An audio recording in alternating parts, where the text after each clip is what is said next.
Herkese salamlar. Biz YouTube'da yeniden görüşdük. Bu dəfəki mövzumuz isə necə biz ağrımızı gücümüzə çevirə bilərik. Necə hekayəmizi biz potensialımıza çevirə bilərik və necə edə bilərik ki, bundan sonra artıq insanlar bizi güclü bir şəxsiyyət olaraq görsünlər, potensialını açmış, səsi eşidilə bilən bir insan olaraq bizi tanısınlar. Əlbəttə, hər birimizin ağrılı bir hekayəsi var. Əminəm bundan, çünki hər birimizin uşaq vaxtından bəri yaşadığımız müəyyən bəzilərimiz travma adı verdiyi, bəzilərimizin isə ümumiyyətlə unutmağa çalışdığı hekayələr var. Bu hekayələrin hamısında güclərimiz gizlidir. Mənim də belə bir hekayəm var, qısaca sizə danışmaq istəyirəm. Mən Asiya, bəlkə də tanımırsınız, məni Instagramda izləsəniz daha yaxından tanış olarsınız. Aşağıda mən linkləri qoyacağım sizlər üçün. Mən Asiya və mən uşaq vaxtı imkanların çox kiçik olduğu bir ailədə böyümüşəm. Atam alim idi, amma atam OKP problemi var idi onda və ona görə də uşaq vaxtı müəyyən çətinliklərlə keçib. Həm pulla bağlı çətinlik var idi, çünki bir otaqlı evdə 4 nəfər yaşamışıq biz. Hər istədiyimi almaq, hər istədiyimi yemək bu mümkün olmurdu mənim üçün. Digər tərəfdən isə çox təşvişli bir evdə böyümüşəm mən uşaq vaxtı. Davamlı nəyinsə arasında sanki qalmışam, itib batmışam və başa düşməmişəm ki, niyə böyüklər belə eləyirlər? Ümumiyyətlə, niyə mənim həyatım belə gətirib? Niyə mən özümə aid bir otağım yoxdur? Niyə mən özümə aid rahat dərs oxuya biləcəyim yerim yoxdur? Niyə mən başqa uşaqlar kimi atamla gəzməyə gedə bilmirəm və s. və s. Bir çox suallar var idi uşaq vaxtı mənim beynimdə. Və mən ata-anamın başa düşməmək bir yana, mən öz hekayəmə görə özümü çox qınayırdım, özümə çox yazığım gəlirdi. Ümumiyyətlə düşünürdüm ki, məndən bir şey çıxmaz.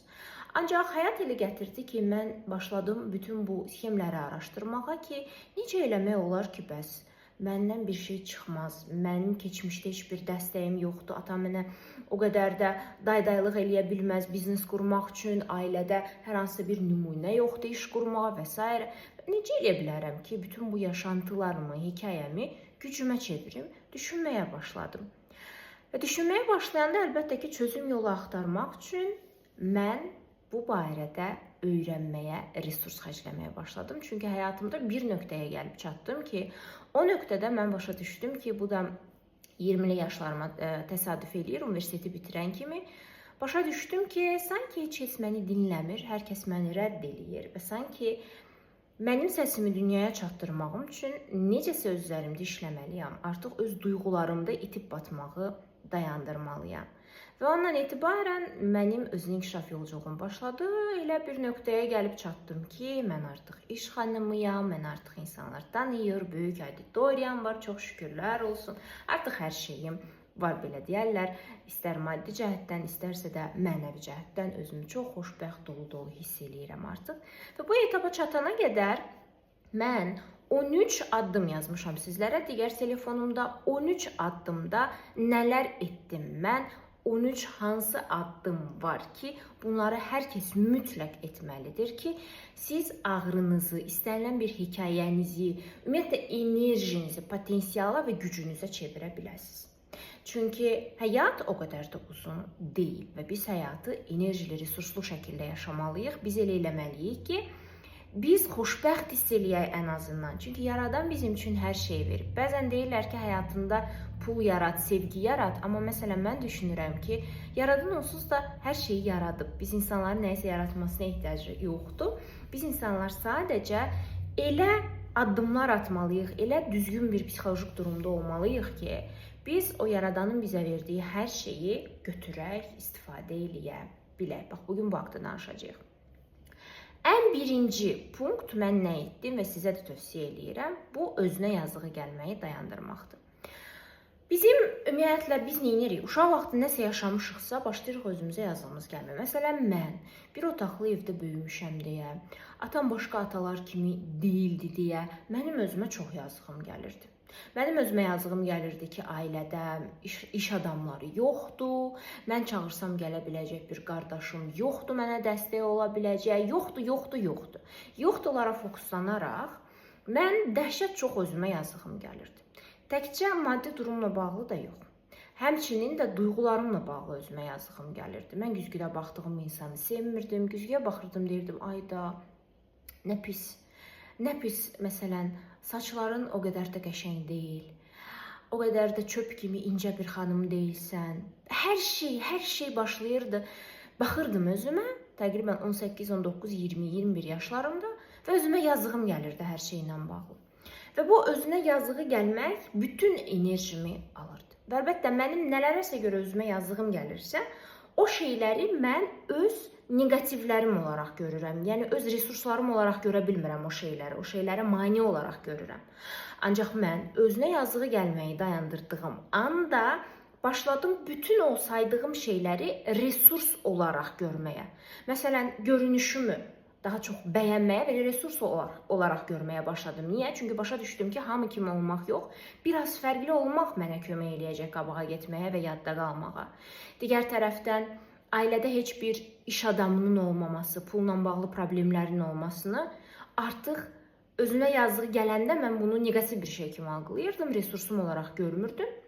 Özünə yazdığı gəlməyi dayandıranda başa düşdüm ki, bu minlərlə, 10 minlərlə, 100 minlərlə insana motivasiya səbəbi ola bilər ki, məndə heç bir nümunə olmayıb, heç bir dəstək olmayıb bu yöndə, amma mən öz işimi qurmuşam, mən bacarmışam. Və özünə yazdığı gəlməyi dayandırdığınız anda siz başlayırsınız bütün həyatınızdakı gücləri görməyə. Digər tərəfdə siz bütün negativ nələr hesab edirdiniz, sizə xoş gəlməyən, sizin gücsüzlük hesab etdiyiniz nələrsə ki görürdünüz, onları da başlayırsınız artıq öz xeyrinizə, öz gücünüzə istifadə etməyə. Çünki başqa cürəsi mümkün deyil. Sən istəsən, tapasan nəsə özünə yazdığın gəlsin, o zaman tapa biləcəksən. Çünki həmişə istənilən bir insan, hətta Mark Zuckerberg belə, mən həmişə onu misal göstərirəm, çox xoşum gəlir, Mark Zuckerberg belə özünə yazdığı gələ biləcək bir şey tapa bilər əgər istəsə. Deyə bilər ki, mən çox işləyirəm, deyə bilər ki, mən görünüşcə başqaları kimi o qədər də nə bilim belə duruşu olan bir bəylərdən deyiləm, six-packli falan, görünüşcə Kıvanç Tatlıtuğ kimi. İstəsə yazığı gəlməyə bir şeylər tapar özünə əlbəttə ki. Amma ona bu duyğu sərf eləmir. Niyə özünə yazığı gəlsin ki? Özünə yazığı gəlmir. Ona görə də həyatını qura bilir. Digər bütün uğurlu insanlar kimi. İkinci əsas məsələ, ikinci punkt. Ən çox əziyyəti nədə çəkmisən? Hekayən boyunca. Fərqi yoxdur sənin indi neçə yaşın var? 30, 35, 50, 15, 10. Bilmirəm neçə yaşında mənə baxırsınız. Çox zaman mənə yaxınlaşır balaca uşaqlar. 6-7 yaşlarında sizi də salamlayıram. Deyirlər ki, sizə baxırıq. Fərqi yoxdur neçə yaşınız var. Baxın, ən çox nədə əziyyət çəkmisiniz? Ən çox probleminiz nə olub? Ən çox nəyə görə özünüzə yazdığınız gəlib? Ən çox nə? Siz düşünmüsünüz ki, uşaq vaxtından ya da hekayəniz boyunca sizə travma sözünü sevmirəm, amma travma yaşadıb deyə düşünürsünüz. Ən çox nə sizə əziyyət verib? Ən çox nə sizi qırıb, sındırıb? Onu düşünməyinizi istəyirəm və bir yerə yazmağınızı istəyirəm. Və daha sonra bütün fikrini ora cəmləməyini istəyirəm. Məsələn, mənə ən çox əziyyət verən, sırf mən ən çox özümə yazığı gəldiyi, ən çox məni incidən bir şey o idi ki, atam OKP problemi var idi. Əslində sonradan mən başa düşdüm ki, bir çox insanlarda da bu problem var. Bu təkcə mənim atam deyil. Birincisi bu, amma digər tərəfdən də bu OKP çox onu fərqləndirirdi digər atalardan. Və bu psixolojik bir məsələdir, düzdür? İnsanda yaranan psixolojik təşvişli bir pozuntudur, düzdür? Təşvişli insanlar olur, müəyyən psixolojik bir, türklər demiş, takıntı, aldəçilik yaradırlar. OKP yaranır onlarda. Və mən başa düşəndə ki, mənim ən ağrılı nöqtəm budur. Yəni, mənə ən çox özünə yazığı gəldiyim, sanki özüm belə əksi hiss elədiyim və s. bu tərəfdəndir. Ya da başa düşmədiyim, məni narahat eləyən mövzu budur. Əlbəttə ki, mən başa düşdüm ki, mənim bütün potensialım da bu sahədədir elə. Yəni, sizə uşaq vaxtından ən çox nə əziyyət veribsə, ən çox nə sizi incidibsə, o yöndə dünyaya bir qatqı sağlamaq sizin potensialınızdır. Atam mənə uşaq vaxtından deyirdi ki, sən psixologiya oxumalısan, sən bu yönə getməlisən və s. O zamanlar əlbəttə atam bilmirdi ki, coaching deyə, mentorluq deyə bir sahə var. Amma mən sonra atam deyənə gəldim. Mən həqiqətən də başa düşdüm ki, mən insanlara ən çox şüuraltı mövzularda anlaya bilərəm. Mən insanlara ən çox davranışlarını anlaya bilərəm. Mən insanlara ən çox davranış biçimlərini dəyişdirmək, şüuraltı proqramlarını dəyişdirmək, həyat ssenarilərini fərqli yönləndirmək, təşvişlərini azaltmaq, o türklər demiş aludəçilik takıntılarını azaltmaq, bunlarda ən çox dəstək ola bilərəm. Çünki uşaq vaxtı ən çox özüm bundan əziyyət çəkmişəm deyə, ən çox insanlara dəstək ola biləcəyi mövzu da budur. Ona görə də ən çox nə problem yaşadıb sizə, orada potensiallarınız gizlidir əslində. Başa düşə bilirsiniz? Və uşaq vaxtı yaşadığınız bir hekayə əslində gücünüzdür. Onu yazıb görə bilsəz, tam dəqiq anlamda.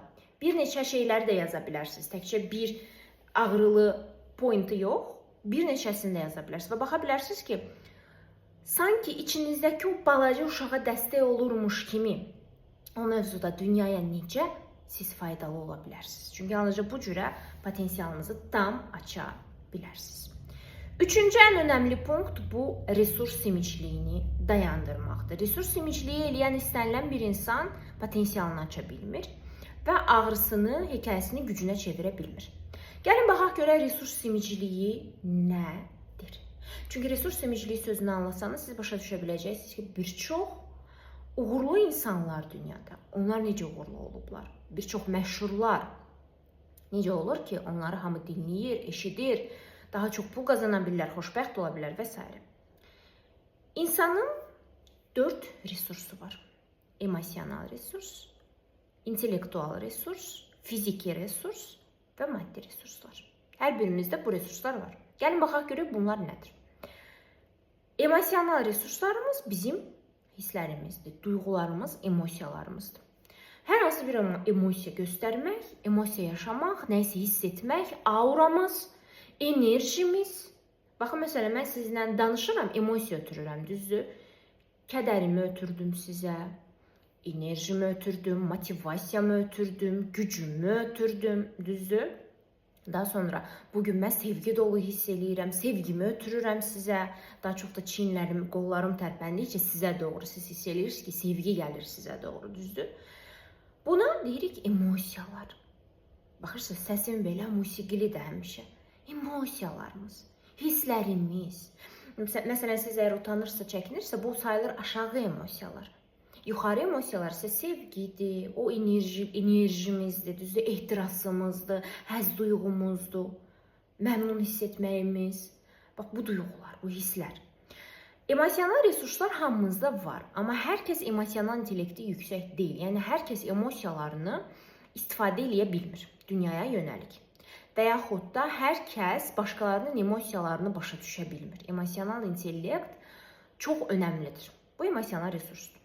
İkincisi intellektual resurs. İntellektual resurs bizim öyrəndiyimiz hər şeydir. Nəyi necə edə biləcəyimiz hamısı. Nə bilim, hovuzu necə doldururlar, maşını necə sürürlər, riyaziyyat məsələləri necə həll edirlər, psixologiyada hər hansısa terminlər nədir, maşını necə sürürlər, yolu buradan ora necə addımlayırlar, telefonu necə istifadə edirlər və s. İntellektual olaraq öyrəndiyimiz hər şey, bunlar intellektual resurslardır. İntellektual resurslar tək başına heç bir effekt vermir. Həmişə bunu deyirəm. Təkcə intellektual resursunu istifadə edə bilən insan ona görə də qabağa getmir. Çox zaman deyirlər, alimlər niyə kasıb yaşayır? Hər şeyi bilirəm, ağıllıyam, amma niyə kasıbam? Niyə xoşbəxt deyiləm? Çünki bu sadəcə intellektual resursdur. O resurs digər indi sadalayacağım bütün resurslara birləşməsə, o heç bir effekt daşımır. Çox zaman intellektual resursu yüksək olan insanlar emosional resurslarını istifadə eləməmək üçün intellektual resurslarını artırır. Yəni, zədələnməmək üçün.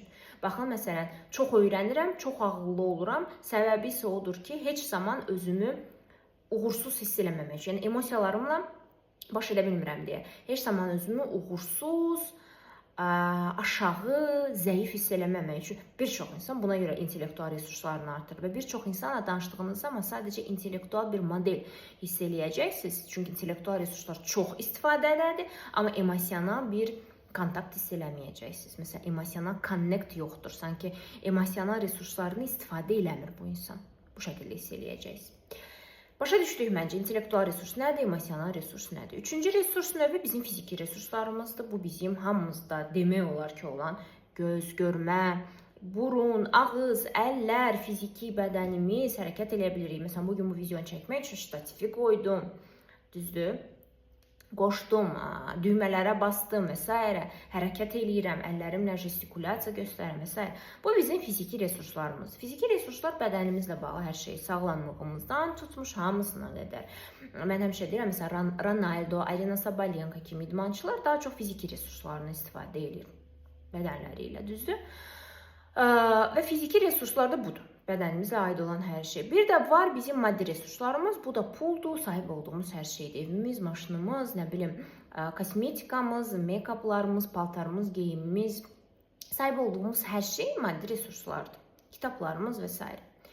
Resurs demiciliyi nədir? İndi resursu başa düşdükcə bu 4 resurs növünü interaktiv formatda dünyaya yönəlik şəkildə istifadə etməyə qarşı simiclik. Yəni, insan bir şeydə simiclik eləyirsə, avtomatik o birisi şeylərdə də simiclik eləyir. Bu da var.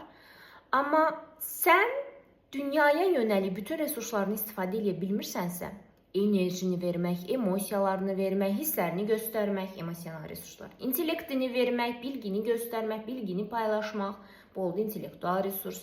Üçüncüsü, fiziki resurslarını göstərmək, kiməsə əl tutmaq, kömək eləmək, maşın sürmək, nə bilim, nəyisə harasa aparmaq, gətirmək, video çəkmək ola bilər, bu rəqs eləmək ola bilər, bu və s. və s. Gəzmək, tozmaq və s. Bu da fiziki resurs, düzdür? Bizdə var maddi resurs, bu da əsasdır. Çünki bir iş qurmaq, böyümək, istəyirsinizsə uğurlu olmaq, siz maddi resurslarınızı da simiclik etmədən istifadə eləməyə bacarmalısınız. Bu da nədir? Əlbəttə ki, harasa yatırım eləmək, özünə, daxili aləminə, təhsilinə, işinə, insanlara, xeyriyyəyə, ora, bura, hər yerə. Və bu 4 növ resursa qarşı simiclik edirsənsə, sən gücünü aça bilmirsən. Sən əlbəttə ki, hekayəni potensialına çevirə bilmirsən. Niyə? Çünki hekayəni dönüşdürmək üçün sənə resurslarını istifadəyə vermək lazımdır. Bu resursları istifadə etməsən, adi bir şey. Sən istəyirsənsə ki, paytaxt salatı düzəldəsən, sənin resursların var, düzdür? Sən resurslar lazımdır bu paytaxt salatını düzəltmək üçün. Sən o resursları istifadə eləməlisən ki, dönüşdürəsən. Bu yaşıl noxudu, kartofu və s. kökü və s. xiyarı, bunlar hamısı doğrayasın, dönüşdürərsən, bütün resurslarını burada istifadə eləməlisin. Və dönüşdürmək üçün, hətta bir salat belə düzəltmək üçün biz onu dönüşdürməliyik, çevirməliyik. Deməli, biz özümüzdə olan hekayəni də dönüşdürmək üçün, çevirmək üçün resurslarımızı simiclik etməməliyik. Uğurlu insanların uğurunun səbəbi nədir? Səbəbi odur ki, onlar bir baxış, bir hərəkətlərində belə bütün resurslarını simiclik etmədən istifadə edirlər. Onlar daha vericidirlər. Nəinki digər 2% insan dünyada, 2-5% insan uğurludursa, digər 95% həyatını qura bilməyən insanlardır. Hekayəsini gücünə çevirə bilməyən insanlardır. Tam potensialını aça bilməyən insanlardır. O 95%-in əsas minusu, əsas səhvi odur ki, resurslarını simiclik edirlər sadəcə olaraq. Yəni, öz hekayələrindəki resursu belə çevirib dönüşdürə bilmirlər dünyaya yönəlik. Yəni, vericilik azdır. Mən buna öz metodikamda 3-cü həyat səviyyəsi deyirəm. 1, 2, 3-cü həyat səviyyələri. 1-ci həyat səviyyəsində ancaq ehtiyaclarının özünü düşünürsən, resursları belə ancaq özün üçün istifadə edirsən. 2-ci həyat səviyyəsində sadəcə öz ehtiraslarının dalınca gedirsən. 3-cü həyat səviyyəsində isə yalnızca resurslarını dünyaya yönəlik, xidmətə yönəlik istifadə edirsən və sanki yaradanın bir qulu kimi özünü daha çox hiss edirsən deyə, yaradan da hər zaman bu xidmət enerjisinə, xidmətdə olmaq enerjisinə həqiqətən çoxlu bolluq, sərvət, xoşbəxtlik də gətirir. Hər kəs arzu edirəm 3-cü həyat səviyyəsinə keçid etməyi. 4-cü punkt enerjindir. Hər birimizdən, ümumiyyətlə, baxın, düşünün ki, sanki sizdən 3 dənə enerji borusu çıxır. 3 dənə enerji borusu, resurs borusu. Bu resurs bizə lazımdır indimizə və gələcəyimizi qurmağa. O resurs borularından biri indiki zamana, biri gələcəyə gedir. Yəni, biri gələcəyimizi qurmağa, biri indiki zamana. Bir resurs borusu isə sanki hiss eləyin, o isə keçmişə birləşib. Və 95% insan dünyada birinci aşağı həyat səviyyəsindədir. Niyə? Çünki onların o resurs borularından biri və ən böyüyü keçmişə resurs verir. Yəni, bu da nədir? Keçmişdə xüsusən də ana-atamızla bağlı yaşadığımız müəyyən ağrılar, onları qınamaq, onları zəif hiss eləmək, onlara yazığı gəlmək, onların hekayəsini qəbul eləməmək, onlarla yaşadığımız hər hansısa acılı bir şeyləri görə üzülmək Və bu resurs borusunu nə qədər ki kəsməyəcəksiniz, bütün enerjiniz axacaq keçmişə doğru. Və siz bütün enerjinizi keçmişə doğru axıdırsınızsa şuuraltıda enerjini, başa düşürsünüz. Ola bilər ki, siz gün ərzində düşünmürsünüz bu haqda, amma şuuraltıda bu enerji, bu resurs axır.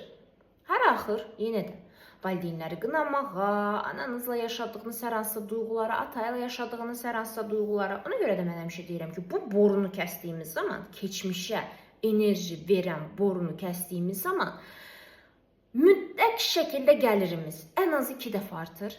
Həyatımıza yeni insanlar daxil olur, biz özümüzü daha xoşbəxt hiss edirik. Çünki artıq enerjimiz qalır indimizə və gələcəyimizə. Baxın, adi bir şey, hovuzu doldurmaq üçün belə siz 3 dənə böyük boruda su töksəniz daha tez dolar. Nəinki 2 dənə balaca boru və o birisi borunu isə atsaz o tərəfə, torpağı sulasa. Sizə lazımdır o ən yekə boru, onu da hovuza yönəltmək ki, hovuz tez dolsun. Bax, enerji bu cürə bir şeydir. Sizin ən yekə borunuz hal-hazırda çoxunuzun keçmişə gedir. Keçmişə resurs verir.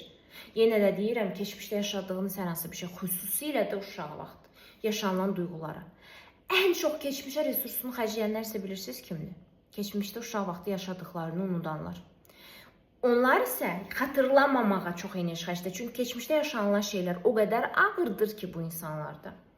Onlar ümumiyyətlə xatırlamaq belə istəmirlər və resursun daha böyük hissəsini xərcləyirlər keçmişə. Və yenə də deyirəm, o borunu kəssək biz, bunu isə yalnızca şuuraltı işlən etmək olar, mama papa terapiya ilə. Aşağıda mən qoyacağam linkləri. Mama papa terapiyaya qatılın. Mütləq şəkildə, mən sizə deyirəm, ilk dəfə mama papa terapiyanı keçəndən sonra dərin şəkildə mənim gəlirim 5 dəfə artmışdı, heç 2 dəfə demirəm. Həyat ssenarim tamamilə dəyişmişdi. İlk dəfə tətilə çıxdım ondan sonra, ilk dəfə izləyicilərimlə mən daha yaxşı connect qurmağa başladım. İlk dəfə şirkətimi açdım, işlər böyüdü və s. Hamısı 1-2 ayın içərisində baş verdi. Niyə? Çünki mən keçmişdə, xüsusən də mama terapiya, mən keçmişdə anamla bağlı duyğulara dəhşət çox enerji xərcləyirdim. Bütün boru, resurs borusu keçmişə gedirdi. Və biz əslində balacayıq valideynlərimizdən, neynəsək də, biz onlara doğru borumuzla enerji ötürməməliyik şuur altında. Onları yenə də deyirəm, qınamağa, zəif görməyə və s. Və bu boru, mama, ata, nənə, baba, onlarla yaşadığımız duyğular ki gedir, onu sındırmaq üçün aşağıda mama papa terapiyanı qoymuşam, description açıqlama bölməsində. Mütləq keçin, mütləq keçin. Şuur altıda bu duyğuları mütləq işləyin. Mən nə qədər danışsam da azdır bu barədə. Çünki inanın mənə, bu sizə tamamilə bir fərqli enerji, resurs səviyyəsi, tamamilə hətta fərqli görüntü, tamamilə fərqli baxış, tamamilə fərqli emosiyalar, resurslarınızın tamamilə fərqli istifadəsi. Bax, bunların hamısına şərait yaradacaq. Çünki resursunuz azad olacaq. 5-ci punkt. Mənim hekayəmi gücümə çevirməkdə ən çox mənə kömək oldu. Hekayəsi mənə bənzəyən insanları tapmaq. Bu insanları indiki zəmanədə çox rahatdır tapmaq sosial mediada. Mənim hekayəm sizin hekayənizlə oxşardırsa, məsələn, məni dinləyə bilərsiniz. Mən uşaq vaxtı, yenə də deyirəm, imkanlar kiçik idi, təşvişli ailədə böyümüşəm. Uşaq vaxtı davamlı anamla atamın arasında qalmışam. Ailədə mənə sırf biznes yönümündə dəstək olan biri olmayıbdı. Pulla bağlı çox problemlər olubdu. İstədiyim şey yemək, geyinmək, bunlar mənim üçün ümumiyyətlə görə bildiyim bir şeylər deyil uşaq vaxtı. Özümü əziz hiss edirdim. Düzdür, bax, bu hisslər sizə tanışdırsa, məsələn, bu deməkdir ki, mənim keçmişim, mənim hekayəm sizə daha yaxın gəlir. Və hekayəsi sizə yaxın olan birini tapmaq sizinlə bilirsiniz neyniyir? Məndə də olar, mən də bacararam hissini fokuslayır sizə. Çünki bu insanları dinlədikcə onlar hekayələrini necə çeviriblər deyə başa düşürsünüz. Bir. İkincisi isə özünüzə yazdığınız gəlməyi dayandırırsınız. Çünki başa düşürsünüz ki, sizin kimi başqa biri də var. Bu artıq siz istədiyiniz nöqtəyə çatıb. Deməli, məndə də olar. Həmişə bizim beynimiz axtarır çöl dünyada təsdiqlər. O istəyir görmək ki, bu həqiqətən də mümkündür. Çünki ona mümkünlüyü göstərsəniz siz, o daha çox resursunu mümkün olmasına yönləndirəcəkdir. Mən xoşlayıram hekayəsi mənimkindən oxşayan yüzlərlə insan tapmaq sosial mediada, onları dinləmək və s. mənim çox xoşuma gəlir. Mən baxıram, onlar necə özlərinə yazdığı gəlmir, onlar necə məyus olmurlar, onlar necə uğursuz olacam deyə belə düşünmürlər. Onlar sadəcə resurslarını yönləndirirlər. 6-cı punkt sinxronlaşmaqdır. Baxmalısınız ki, indi olduğunuz durumda, indi gördüyünüz işlərdə sizə ən yaxın uğurlar qazanan insan kimdir? Təkcə işdə də yox, münasibətlərdə də. Məsələn, sizin istədiyiniz kimi münasibətini quran bir insan. Sırf çox yaxın, enerjisini yaxın hiss elədiyiniz, kontakta keçə bildiyiniz birindən gedir söhbət. Bir var rol model tapmaq, onunla biraz uzaqsınız. Onun sadəcə məsələn YouTube videosuna falan baxırsınız. Amma bir də var ki, kimlə ki kontaktdasınız siz. Yəni onun canlı kontaktdasınız, onunla ünsiyyət qura bilirsiniz, əlaqə qura bilirsiniz və s. Bu istər onlayn olsun, mentorlarınız olsun, bu istər olsun çevrənizdəki biri. Başlamalısınız sinxronlaşmağa. Bu nədir? Bu çox qəşəng bir praktikadır. Nə edirik biz? İstənilən insan enerjisini səs vibrasiyaları ilə yayar bizə ümumiyyətlə. Və bu isbatlanıb elmi olaraq da ki, o səs dalğası, kimdən hansı səs çıxır, bu həmin insan həm də enerjisini, proqramlarını, hər şeyini bəlirləyir. O insanlarla daha çox vaxt keçirmək ya da daha çox dinləmək. Məsələn, mən mentorlarıma dəhşət çox yatırımlar edirəm. Siz Instagramda görə bilərsiniz, reelslarda paylaşıram mən. 3000 verdim, 5000 verdim birinə. Nə bilim, keçən dəfə 1000 manata bir dənə sessiya almışdım mentorumdan. Bu insanlara niyə bu qədər ödənişlər edirəm sizcə? Ona görə yox ki, sırf oradan nəsə gözləntiyə girirəm, yox. Ona görə ki, mən istəyirəm bu insanların səsi ilə sinxronlaşmaq, bu insanların emosiyaları ilə sinxronlaşmaq. Çünki siz istədiyiniz bir mövzuda artıq nəticə əldə etmiş birinin səsi ilə sinxronlaşdığınız zaman, duyğuları ilə sinxronlaşmağa başladığınız zaman, hətta onun bəzən manevrlərini belə təkrarladığınız zaman burada önəmli bir nüans var. Kopyalamaq yox ha, sadəcə sinxronlaşmaq. Onun duyğuları, onun manevrləri, onun səs tonu. Sinxronlaşmağa çalışsanız, eyni dalğaya sanki düşməyə çalışsanız, o zaman baxacaqsınız ki, sizə də fərqli bir güc gəlir, sizə də fərqli bir enerji gəlir və siz artıq başlayırsınız fərqli cürə hərəkət etməyə. Məsələn, mən həmişə fikirləşirəm, yeni bir addımlar atanda, yeni kvant sıçrayışı yaşamaq istəyəndə filan kəs olsaydı necə eləyərdi, necə qərar verərdi, necə addım atardı. Tutalım ki, deyək, misal üçün siz 10.000 manat xərclədiniz və narahatsınız. Amma fikirləşin, məsələn üçün istəyirsiniz, tutalım ki, Arina Sabalenka kimi olmaq tutaq ki. Fikirləşin, Arina Sabalenka olsa necə buna baxardı? Onun heç vecinə olmazdı ki, 10.000 xərcləyib, məsələn, o gündə 50.000 də xərcləyər, bəzən 1 milyon, 5 milyon da xərcləyər. Onun vecinə olmazdı bu. Sonra baxın, niyə onda mənə vecimə, əgər mən onun kimi olmaq istəyirəmsə, başa düşürsünüz, yəni sinxronlaşmağa başlayırsınız və yaxud da münasibət mövzusunda uğurlu olan biri. Baxırsınız ona, mən bu aralar bu praktikanı etməyə xoşlayıram. Məsələn, çevrənizdə mütləq münasibət istəyirsə xoşbəxt, uğurlu olan münasibətlər mövzusunda biri ya da mentorlar götürün özünüzə, kim ki sırf münasibət mövzusunda uğurludur və bu mövzuda işləyir sizinlə. Və onlarla sinxronlaşmağa başlayın. Xüsusən də onların həyat yoldaşları ilə olduqları ya da münasibətdə olduqları, sevgililəri ilə olduğu ortamlara girin. Oturun, orada sinxronlaşmağa çalışın. Və baxın, görün necə enerjiniz uyğunlaşır bu insana. Necə sanki siz də başlayırsınız onun etdiyi kimi etməyə. Məsələn, mən baxıram, uğursuz münasibət yaşayan insanlar, tutalım ki, mövzu münasibətdirsə, onlarla sinxronlaşmağa başlayanda onlar davamlı münasibətdə olduqları adamı pisləyirlər. Danışıq tərzlərində belə pretenziyalar var həmişə partnyoruna qarşı. Amma münasibətdə uğurlu olan biri, məsələn, onunla kontakta keçirəmsə, görürəm ki, orada pretenziyalar yoxdur, orada rahatlıq var, orada rədd edilmə qorxusu yoxdur, orada tam fərqli bir səs tonu və emosiyalar var. Və bu mənə əlbəttə ki, dəstək olur ki, mən istədiyim məqsədə çatmaq üçün də enerjimi gücümə çevirim, başqasının gücü ilə sinxronlaşmaqla. 7-ci maraqlı bir addım hekayənizi gücünüzə çevirmək üçün hekayənizi olduğu yerdə buraxa bilmək və başqa bir reallığa sanki tokla birləşmək. Bunu necə eləyəcəksiniz? Mən çox tez-tez eləyirəm. Deyək ki, siz indi X reallığında yaşayırsınız. Sizin hekayəniz X reallığına uyğundur. Deyək ki, X-ə uyğun da fərqli həyatınızda həyatınızda var. Tutaq ki, ola bilər, nə bilim, çaynik, stol, stul, parfüm və s. Siz isə istəyirsiniz Y reallığına keçmək. İndi sizə nə lazımdır? O reallığa bir dənə lövbər atmaq. Buna lövbər texnikası deyirəm mən. bir dənə tok bağlamaq sanki ora ki, oradan tok alasınız, düzdür? Bu zaman nə edə bilərsiniz? Ən rahat şəkildə. Ən rahat şəkildə edə biləcəyiniz şey həmin o Y reallığından bir şeylər almaqdır. Öz reallığınıza gətirmək. Bu da nədir? Məsələn, indi tutalım ki, söhbət maddiyatdan gedirsə, siz istəyirsinizsə, indi ayda 1000 manat qazanırsınız, amma istəyirsiniz 10.000 qazanasınız. Amma siz indi 1000 manat qazanan insana uyğun bir parfüm vurursunuz, düzdür? Gedib bu səfər özünüz, öz pulunuzla, öz əlinizlə 10.000 manat qazanan insan hansı parfümü vurur? Ondan almaq lazımdır ki, lövbər atasınız Y reallığına. Yəni, mən də bu reallığa keçə bilərəm deyə toka bağlanırsınız sanki o reallığın. Oradan nəsə alıb gətirib öz reallığınıza salırsınız. Bəzi insanlar məntiqsiz deyir buna, amma bu çox məntiqlidir. Niyə? Çünki siz tamamilə fərqli bir Y reallığında olan birinin nəyi necə etdiyini anlamağa çalışsanız, başlasanız, siz də başlayırsınız onun düşüncə tərzi, onun hissləri ilə uyğunlaşmağa və siz də elə addımlamağa. Baxın, yenə də, siz indiyə qədərdir X reallığına uyğun paltarlar geyinirdiniz.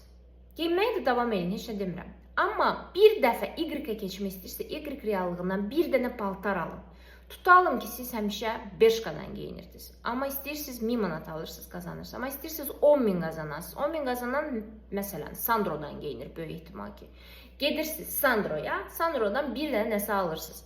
Vacib deyil ki, bu çox bahalı bir şey olsun. Oradan balaca bir şey, amma xoş gələn bir şey, həqiqətən istifadə edə biləcəyiniz bir şey ala bilərsiniz. Amma o Y reallığından nələrsə yavaş-yavaş öz həyatınıza daşımaq və hiss eləmək ki, o reallıqda insanlar necə hərəkət edir. Çünki siz də mənimlə razılaşarsınız ki, Bershkada olan enerji, götürsək, reklam da olacaq, amma Bershkada olan enerji, oradan alış-veriş eləyəndə hiss etdiyiniz, oradakı insanlar və s.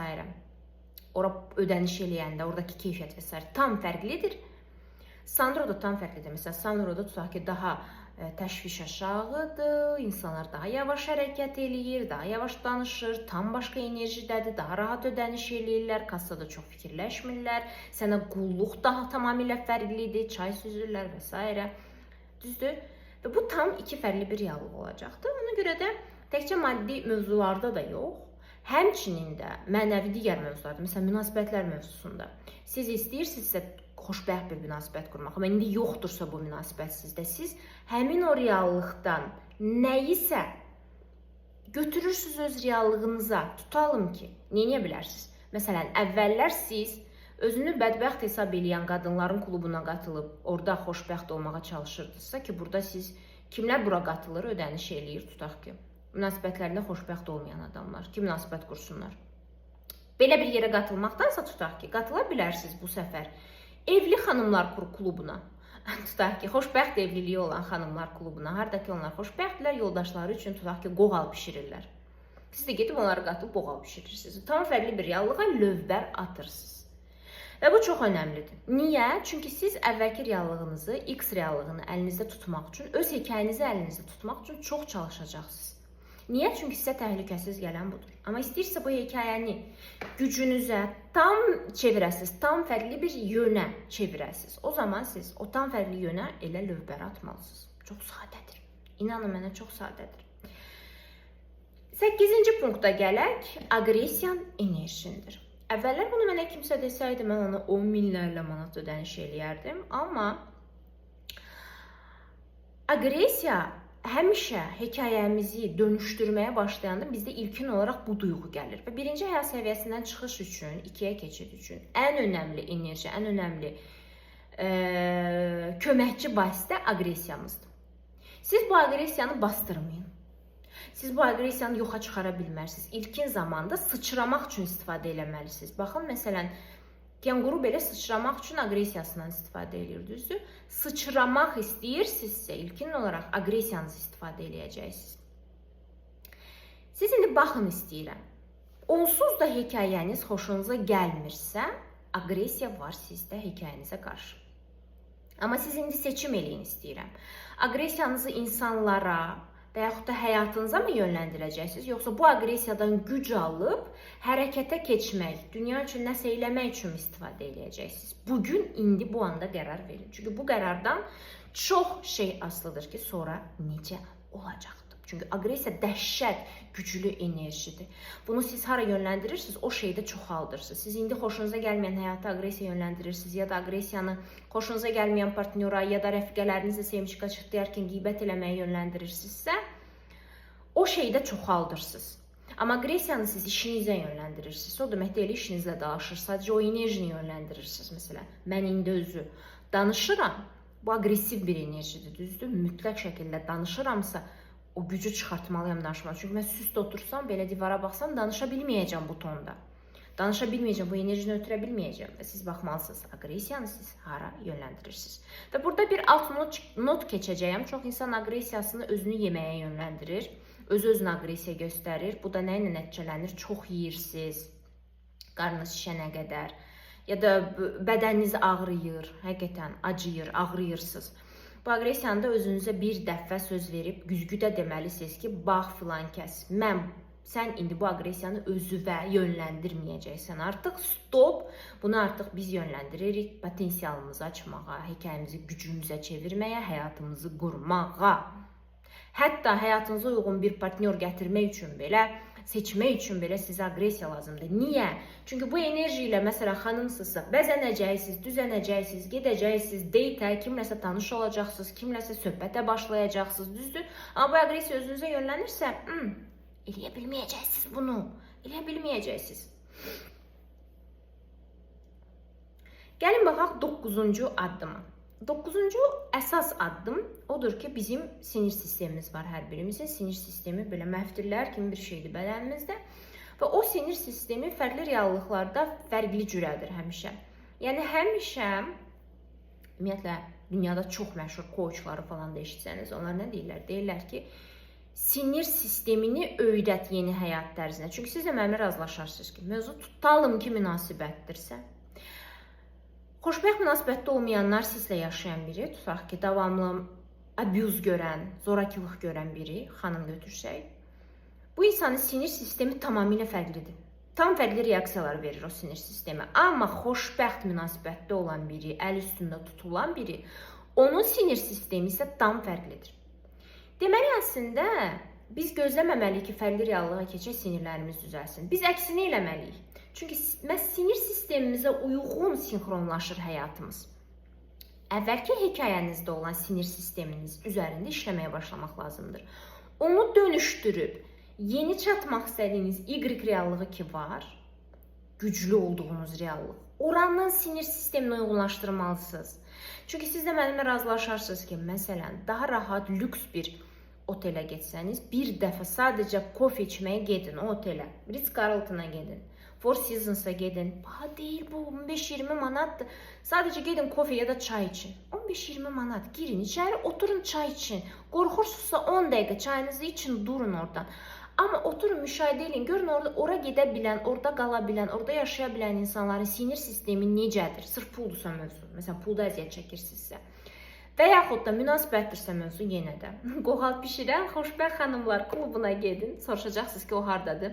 Bilmirəm, hardadır. Həqiqətən bilmirəm, amma var məncə. Bakıda mən görmüşdüm bir neçə xanımlar birləşib maraqlı yeməklər bişirirdilər.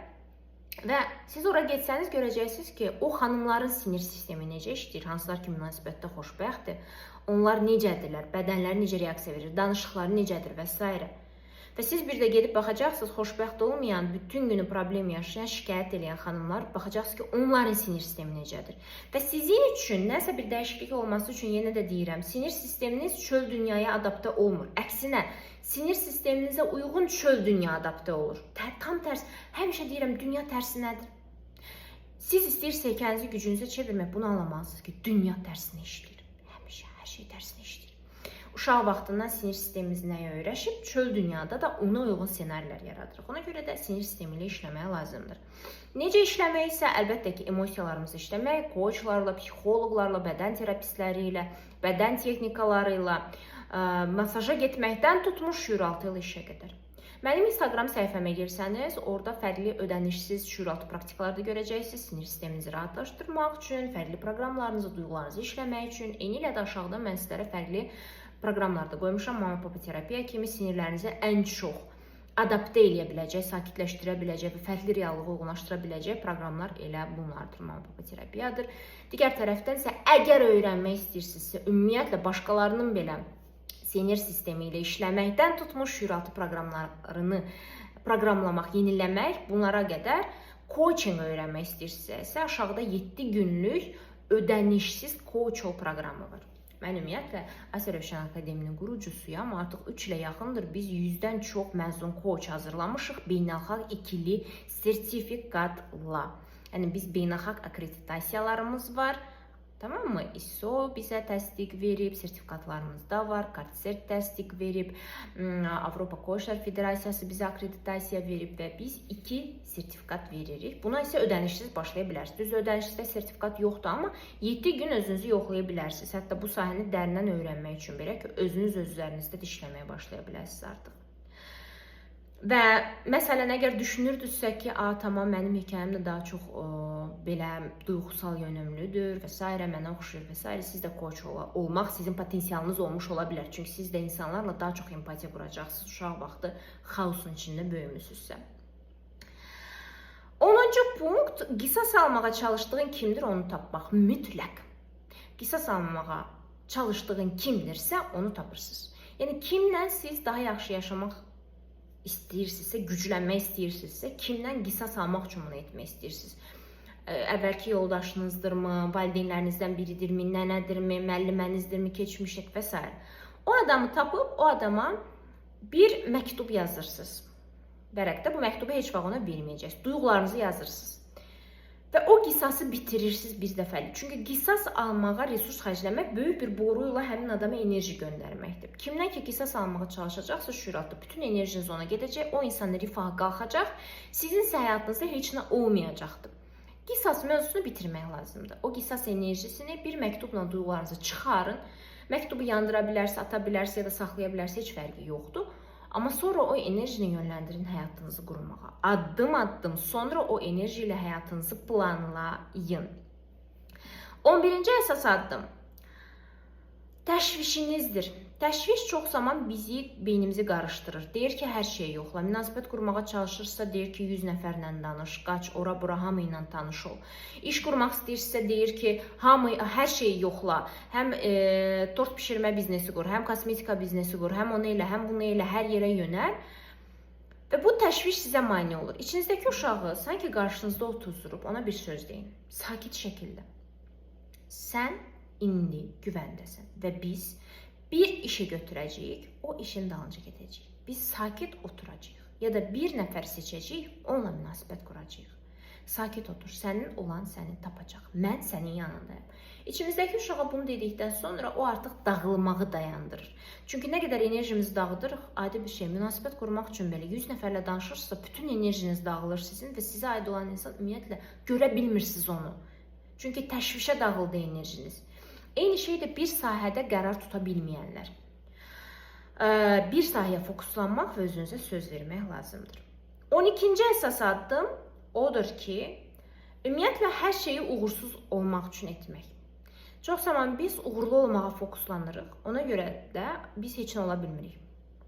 Ümumiyyətlə kim olduğunu unutmaq. Çünki özünə nə mənada, indi sizə qəribə gələcək biraz dediyim, amma sən özünə bir label qoşursansa, sən hekayəni gücünə çevirə bilmirsən. Çünki əvvəldən özünə demisənsə ki, mən buyam, beləyəm, sən başqa bir şey ola bilmirsən. Məsələn, Asiya, mən əvvəllər özümə demişdim ki, mən ağıllı qızam, riyaziyyatı yaxşı oxuyuram, mən riyaziyyatçı olmalıyam. 16-15 yaşında. Mən ancaq riyaziyyatı yaxşı bilirəm, olimpiyada iştirakçısıyam, ağıllı qızam, sakitəm, səsim çıxmır. Və mən bu ramkaya, bu çərçivəyə ki, özümü salmışdım. Bundan çölə çıxa bilmirdim deyə başqa bir şey ola bilmirdim. Yəni, potensialımı aça bilmirdim. Nə vaxt ki, o özünüzə qoşduğunuz çərçivə, adlar, labellar, yarlıqlar, onları çıxartdınız və dediniz ki, mən artıq heç kim olduğum sıfırlanmış nöqtədəyəm. Sanki sıfırlanmışsınız. Bu sıfırlandığınız nöqtədə siz hər şey ola biləcəksiniz və o zaman uğursuz olmaqdan, rədd edilməkdən də qorxmayacaqsınız. Və hətta bu zaman artıq özünüzə deyə biləcəksiniz ki, istənilən addım belə atıramsa mən, yoxdur, bu addımları hətta rədd edilmək üçün atıram. Məsələn, mən video çəkəndə düşünürəm ki, Tamam, ola bilər ki, bu video ümumiyyətlə rədd ediləcək. Tamamilə heç kəs baxmayacaq. Tamam, belə də ola bilər. Asiyanın belə bir kimliyi də var. Ola da bilər ki, ümumiyyətlə seviləcək. Tamam, okey. Ola bilər Asiyaya nifrət ediləcək. Belə bir kimliyim də var, nifrət edilən. Ola biləcək ki, Asiya seviləcək. Okey, sevilən kimliyim də var. Yəni özümü tam heç kim olduğum sıfır nöqtəsinə salıram deyə daha çox mən hekayəmi gücümə çevirə bilirəm. Amma mən kimsə hesab eləyirəm sözümü, məsələn, yalnızca uğurlu, yalnızca sevilən, yalnızca belə, yalnızca elə. Mən heç kim ola bilmirəm.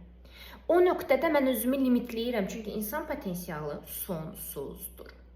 13-cü və sonuncu addım ən önəmlisi bu isə odur ki, siz bədəninizi yeni reallığınıza və yeni gücünüzə uyğunlaşdırmalısınız.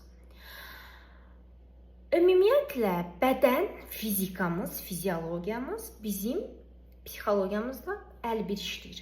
Və bizim resursumuz, enerjimiz ki var, bizə gələn şüuraltı enerji, psixoloji güc və s. Bütün bunları torpaqlayan, zazemleniya deyirlər ruslar, torpaqlayan şey bizim fiziologiyamızdır, yəni bədənimizdir. Və siz baxa bilərsiniz ki, bədənlə belə, sağlamlıq cəhətdən belə, fizikən belə, başqa bir reallıqda yaşayan insan tam başqa bir gücdədir həmişə, tam başqa bir enerjidədir həmişə. Çünki baxın, məsələn, yaxşı yaşaya bilməyən, güzaranı yaxşı ola bilməyən bir insan tutaq ki, fiziki olaraq da zəifdir, daha çox aknelidir, dərisinin tonu eyni deyil və s. Və mən istəyirəm ki, siz hərəkətə başlayasınız. Fiziolojik olaraq da yeni reallığa uyğunlaşa bilməyiniz üçün. Çünki hərəkət, baxın, əgər siz sadəcə şüuraltı işlədirsə, emosiyalarınızı işlədirsə, sizin bədəniniz sinxronlaşmayacaq. Yəni, bədəniniz geridə qalacaq, ona görə bədəniniz sizi atacaq yatmağa, şüuraltı isə başqa şey istəyəcək. Və əgər sizin bədəninizdirsə əsas sizə maneə, enerjinizi gücünüzə çevirməyə, o zaman bədənə də fokusu vermək lazımdır. Sağlamlıq, masaj, idman, rəqs, yeni bir, tenis öyrənmək, padel öyrənmək, üzmə öyrənmək və s. Bədən davamlı hərəkətdə qalmalıdır. Siz soruşa bilərsiniz, Türk kinolarında çox zaman göstərilir ki, uğurlu iş adamları həmişə kayak çəkir, qayıq sürür səhərlər, sonra cimə gedir, fitnesslə məşğul olur, sonra axşamlar üzür, ondan sonra isə boksla məşğul olur evdə. Niyə bunlar bu qədər idman edirlər? Niyə bunlar bu qədər hərəkətdədirlər? Qaçırlar, marafonlar qaçırırlar, padel oynayırlar və s. Niyə bunlar bu qədər skiing öyrənirlər? Niyə dağa daşı atırlar özlərini? Oturub işlərini görərlər də, məsələn, nələrinə lazımdır. Məsələn, düşünsəniz, onlar onsuz da sevilirlər, onsuz da çoxdur pulları və s. Nəyə lazımdır ki bu? Yox. Onlar bunu bədən üçün etmirlər, onlar bunu six-pack üçün etmirlər, onlar bunu muskul üçün eləmirlər. Onların bunu etmə səbəbi hətta tam olaraq sağlamlıq belə deyil. Bunu etmə səbəbləri odur ki, hərəkət, bədən, fiziologiyanı hərəkətdə tutmaq resurs verir. Resursu hərəkətdə saxlayır. Enerjini hərəkətdə saxlayır. Sizə daha çox güc verir ki, siz qurmaq istədiyiniz şeyləri qurasınız. Çünki bədəndə əzələ kütləsi belə çox olan insan, bədəni rahat olan, enerjisi rahat olan, tez-tez masaja gedən insan, siz baxın, iş adamları tez-tez masajdadır. Masaja gedən insan və s. onların bədənlərində enerji daha rahat hərəkət eləyir. Və ona görə də onlar daha dözümlüdürlər. Onlar saatlarla iclaslarda qala bilirlər, onlar saatlarla danışa bilirlər, onlar saatlarla video çəkə bilirlər. Onların fiziologiyası çox şeyə dözümlüdür. Xüsusən də, məsələn, aktyorlar, aktrisalar, modellər falan deyirsiniz, çox qazanırlar. Sizə elə gəlir ki, heç nə etmirlər, amma onlar fizioloji olaraq dəhşət güclüdürlər və güclənməyə məcburdular. Çünki aktyorlar, aktrisalar, adicə türkləri araşdırsanız, görərsiniz ki, saatlarla, bəzən 12 saat çəkilişdə setdə qalırlar onlar, bəzən ac qalırlar. Və onların Survivor-a falan getmə səbəbləri də o deyir ki, onlar özlərinə zülm versinlər. Səbəb budur ki, sadəcə fiziologiyalarını belə yeni həyat səviyyəsinə uyğunlaşdırırlar. Çünki fiziolojik olaraq güclü deyilsənsə, enerjili deyilsənsə, daha enerjili, güclü, səni xoşbəxt edə biləcək biri belə sənin həyatına gələ bilmir. Çünki o enerjiyə uyğunlaşmayacaqsan. O deyəcək, gəl gedək. Gəzək, dozaq, ora, bura, qaçaq və s. Sən isə bədəninin gücü çatmayacaq buna. Sən ona görə də bədəninə də fokusu verməlisən, sağlamlığına, enerjinə. Və bundan öncəki videomda mən daha çox gözəllik, sağlamlıq, bədənlə bağlı danışmışdım. O videonu da izləməyi unutmayın istəyirəm. Digər tərəfdən isə açıqlama bölməsində sizin üçün qoyduğum əlavə dəstəkçi materiallarda mütləq istifadə eləyin. Düşünürəm ki, YouTube videolarım sizə faydalı olacaq. Əgər faydalı olursa aşağıda rəy yazmağı göz ardı eləməyin, resurs simicliyi etməyin. Sizlərin hamınızı mən çox-çox sevirəm. Növbəti videolarda mövzu nə olsun, onu da aşağıda yaza bilərsiniz. Bərk-bərk qucaqlayıram. Bye bye.